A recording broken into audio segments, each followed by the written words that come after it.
learners with no stoppers. Today we are going to learn matter in our surrounding from class 9th, chapter 1. So, what is matter? Matter is the nature and microscopic build of everything around us. मतलब हमारे आसपास में जितनी भी चीज़ें हैं उसका सबसे माइक्रोस्कोपिक कंपोनेंट जो है वो मैटर है. So defining matter, everything we physically interact with, including water, air, rocks and trees, is defined as matter. मतलब हमारी आसपास की डेली लाइफ में हम जितनी भी चीज़ों से इंटरेक्ट करते हैं जैसे कि हवा, पानी, air, trees, and other things, all are matter. But for becoming a matter, it must possess some characteristics such as mass and volume.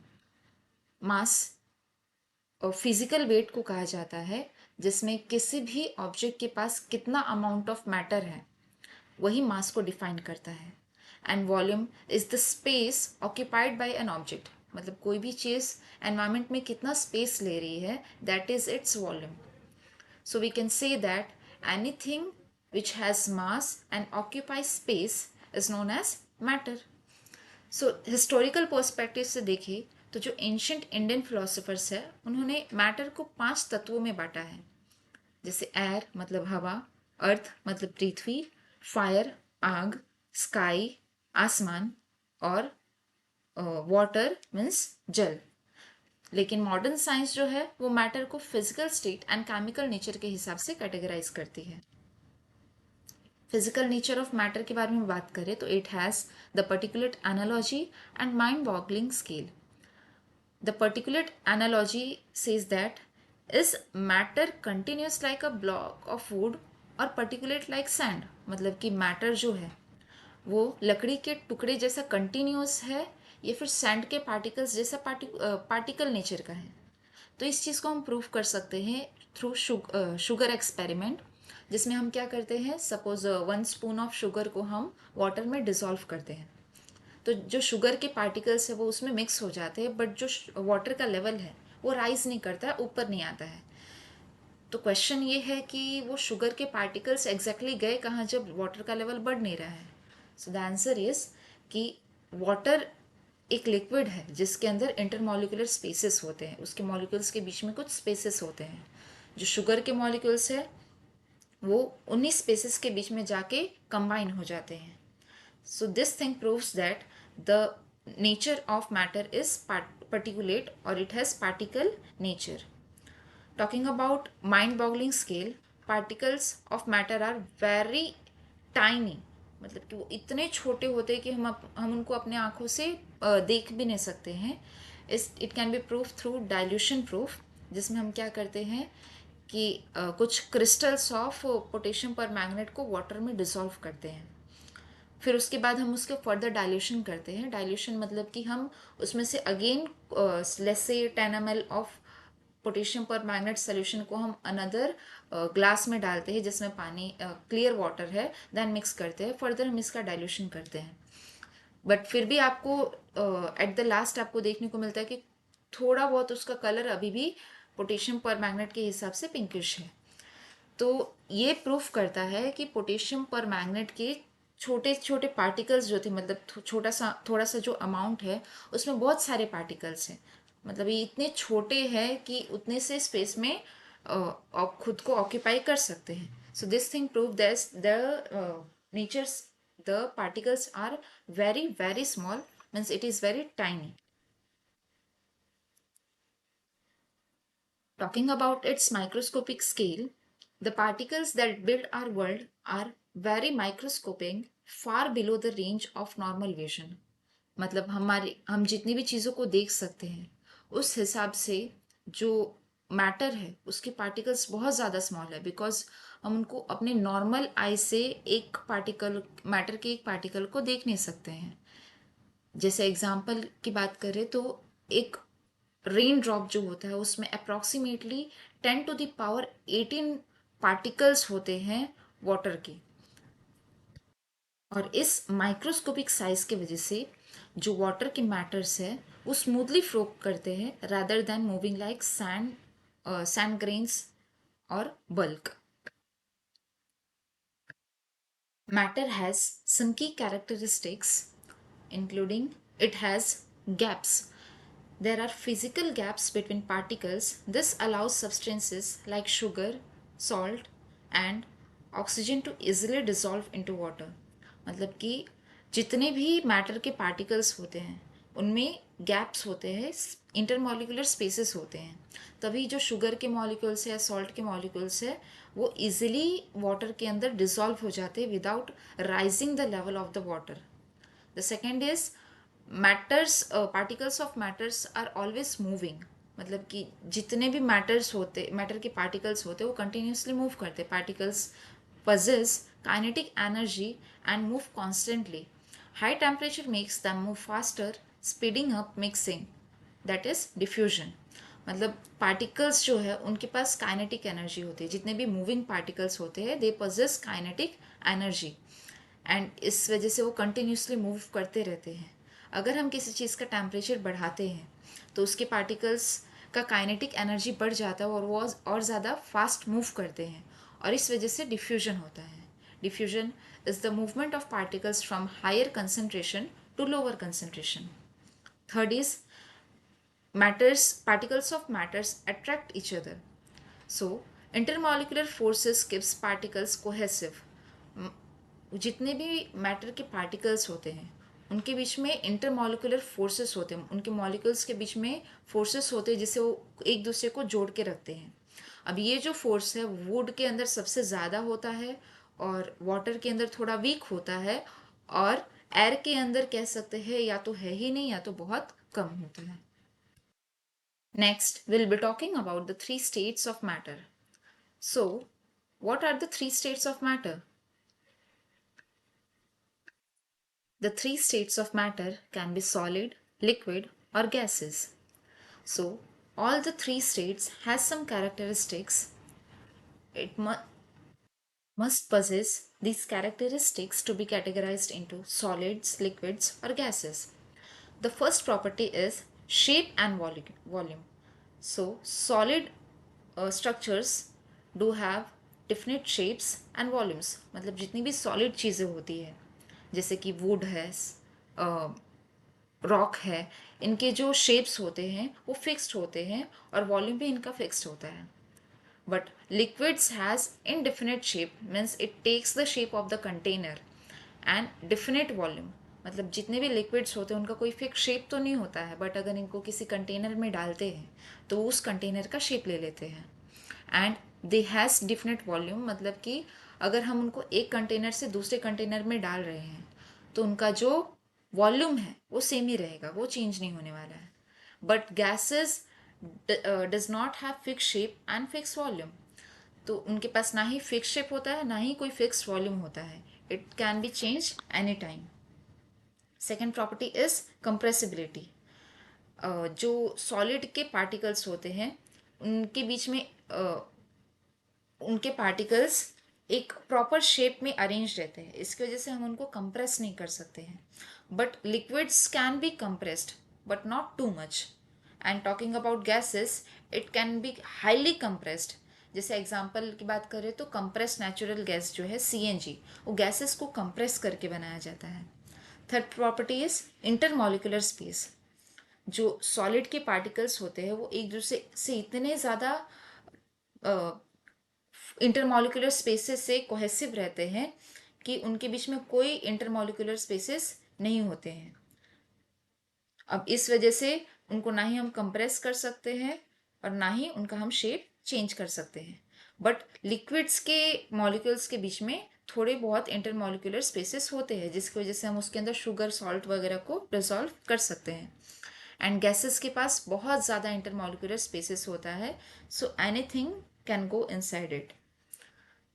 The last one is kinetic energy.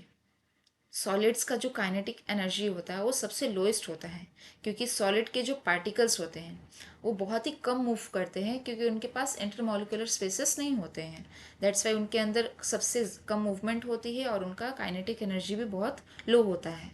Gases के particles move कर सकते हैं, उनका fluid nature होता है.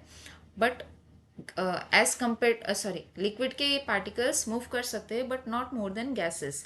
And gases has the maximum kinetic energy और उसके molecules सबसे ज़्यादा मोशन शो करते हैं. So what are the temperature effects on matter? First is thermal vibration. So when solid absorbs heat, their internal particles vibrate with greater kinetic energy and expanding away from fixed position. मतलब अगर किसी solid के particle को हम heat provide करते हैं, temperature अगर उसका हाई कर देते हैं, तो उसके अंदर के जो पार्टिकल्स है वो वाइब्रेट करने लगते हैं ज़्यादा काइनेटिक एनर्जी के साथ. मतलब उनका मूवमेंट फास्ट हो जाता है और इसकी वजह से वो अपने पोजिशन से एक्सपांड हो जाते हैं और इस वजह से उनका जो स्टेट है वो भी चेंज होने लगता है. Second one is melting point, the temperature at which cohesive solid bonds are broken and the solid transforms into liquid. Melting point क्या होता है? जब कोई भी सॉलिड है, सॉलिड के जो पार्टिकल्स होते हैं वो एक दूसरे को बॉन्ड से जोड़ के रखते हैं, but at a certain temperature वो जो बॉन्ड्स है वो ब्रेक हो जाते हैं, टूट जाते हैं. तो इस वजह से जो सॉलिड है वो मेल्ट होकर लिक्विड में कन्वर्ट हो जाता है. What is boiling point? So the threshold where atmospheric pressure is overcome and liquid escapes into vapor. तो कोई भी अगर वाटर है, वाटर को जब हम टेम्परेचर प्रोवाइड करते हैं, हाई टेम्परेचर प्रोवाइड करते हैं अराउंड 100 डिग्री सेल्सियस, तो वो उसके जो पार्टिकल्स हैं वो एटमॉस्फेरिक प्रेशर की वजह से अपने आप को वाटर वेपर में कन्वर्ट कर लेते हैं. Talking about latent heat comparison, we must know about what is latent heat.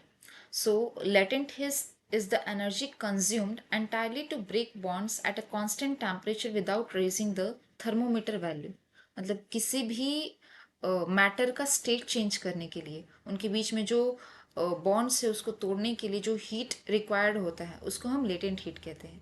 Latent का मतलब हिडन भी होता है, तो it is the hidden heat required to break the bonds between the particles. Latent simple heating जो होती है, मतलब अगर आपको वाटर को बस हीट करना है तो उसके लिए जो एनर्जी रिक्वायर्ड होती है लेटेंट हीट वो कम चाहिए होती है. और वही अगर आपको किसी सॉलिड को लिक्विड में कन्वर्ट करना है तो it can be less than the simple heating. But अगर आपको वेपर फॉर्म में कन्वर्ट करना है तो you need the highest latent heat to convert a liquid into its vapour state. Due to temperature, due to increase in temperature, matters can change their state from solid to liquid or liquid to gas. So first we'll talk about fusion. Fusion is the process in which solid is converted into liquid. मतलब अगर हम किसी solid चीज़ों को, suppose ice को अगर हम heat provide कर रहे हैं, गर्माहट दे रहे हैं, तो सॉलिड से अपने आइस फॉर्म से लिक्विड में वाटर फॉर्म में कन्वर्ट हो जाएगा. इस ये क्यों होता है? क्योंकि उसके जो पार्टिकल्स है वो थर्मल एनर्जी को एब्जॉर्ब कर लेते हैं, जिसकी वजह से वो लिक्विड नेचर में कन्वर्ट हो जाता है. So this process is known as fusion. Second है बॉइलिंग, या फिर हम इसको वेपराइजेशन भी कह सकते हैं. तो वेपराइजेशन में क्या होता है? जो वाटर के पार्टिकल्स होते हैं वो जब हीट एनर्जी को एब्जॉर्ब करते हैं, जब हम उनको एक हाइयर टेम्परेचर प्रोवाइड करते हैं अराउंड 100 डिग्री सेल्सियस, तो वो वेपर फॉर्म में कन्वर्ट होने लगते हैं. So this process is known as vaporisation और boiling. Third is condensation. Condensation मतलब कि कंडेंस होना, इकट्ठा होना.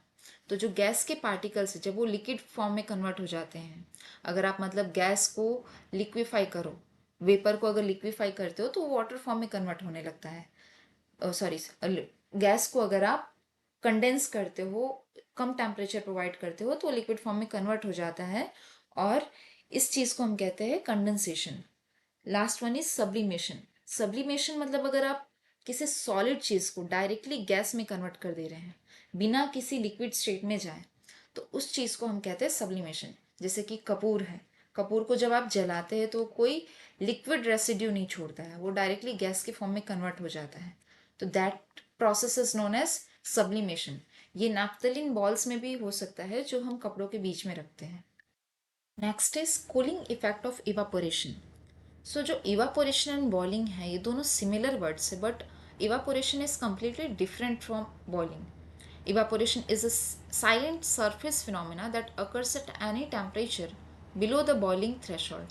मतलब इवापोरेशन एक सरफेस फिनोमिना है जिसमें जो अगर हम टेम्परेचर हल्का सा भी राइज करते हैं या फिर किसी वजह से टेम्परेचर अगर राइज होता है तो उसकी जो सरफेस के पार्टिकल्स है वो अपने आप को गैसियस फॉर्म में कन्वर्ट कर लेते हैं. The surface molecules steal kinetic energy from neighboring particles to escape, leaving behind a cold surface.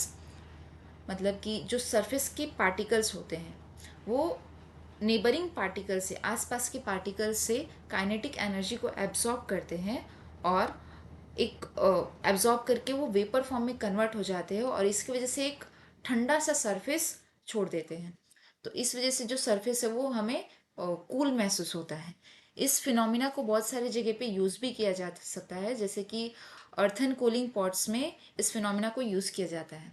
जो पॉट्स होते हैं, मिट्टी के जो पॉट्स होते हैं उसमें छोटे छोटे पोर्स होते हैं, छोटे छोटे छेद होते हैं के थ्रू मॉइस्चर बाहर आता है और इवापोरेट होता है लेटेंट हीट को एब्जॉर्ब करने के बाद, और इस वजह से जो पॉट होता है वो ठंडा नेचर फील करवाता है. सेकंड है स्वेट डिफेंस. गर्मी के सीजन में ज़्यादातर हम स्वेटिंग करते हैं. अब ऐसा क्यों होता है? क्योंकि हमारा जो बॉडी है वो बॉडी का टेम्परेचर मेंटेन रखने के लिए स्वेट रिलीज करता है. अब जो निकला हुआ स्वेट है वो एनवायरनमेंट से हीट को एब्जॉर्ब करके इवापोरेट हो जाता है और इस वजह से हमारा जो बॉडी का जो सरफेस है वो कूल महसूस होता है. तीसरा एप्लीकेशन है रूफटॉप्स पे वाटर को स्प्रिंकल करना. मतलब कि हम जो भी छत है हमारे वहाँ पे हम पानी का छिड़काव करते हैं. अब इससे क्या होता है कि वो वाटर इवापोरेट होता है और इस वजह से जो रूफ है वो एक ठंडा नेचर प्रोवाइड करता है. तो यहाँ पे हमारा लेसन ख़त्म होता है. There are some questions for you. इसके आंसर्स आप कमेंट बॉक्स में डाल सकते हैं. So the first question is, sponges can be compressed heavily yet we call them solids, why. मतलब स्पॉन्जेस को हम बहुत ज़्यादा कंप्रेस कर सकते हैं बट फिर भी हम उनको सॉलिड क्यों कहते हैं. Second is, why does the smell of sizzling hot food reaches you metres away but cold food requires you to go close. मतलब कि अगर कोई गर्म खाना है उसका जो स्मेल है वो हमें दूर दूर तक आता है बट वही कोई ठंडे खाने का स्मेल हमें अगर चाहिए तो हमें उसके पास में जाना पड़ता है. The third is, why is ice at 273 Kelvin more effective at cooling than liquid water at the exact same temperature.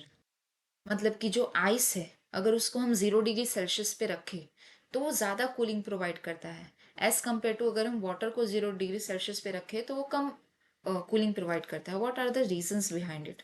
सो इसके आंसर्स आप कमेंट बॉक्स में डालिए और आपको अगर ये वीडियो अच्छा लगा है तो प्लीज़ लाइक एंड कमेंट करिए and suggest me for more videos.